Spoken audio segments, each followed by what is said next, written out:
নাটোরের লালপুরে private car নিয়ন্ত্রণ হারিয়ে গাছের সাথে ধাক্কা লেগে বাবা ও মেয়ে নিহত হয়েছেন। আহত হয়েছেন আরও 2 জন।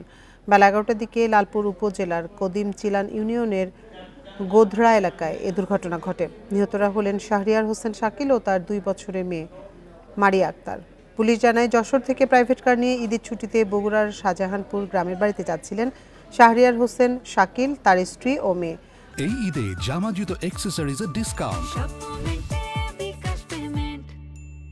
পথে নাটোর পাবনা মহাসড়কের গোধরা এলাকায় পৌঁছালে প্রাইভেট কারটি নিয়ন্ত্রণ হারিয়ে গাছের সাথে ধাক্কা লেগে দুমড়ে মুচড়ে যায়।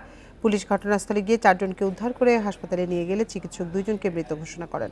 শাকিলের স্ত্রী ও প্রাইভেট কার চালককে চিকিৎসার জন্য রাজশাহী মেডিকেল কলেজ হাসপাতালে পাঠানো হয়।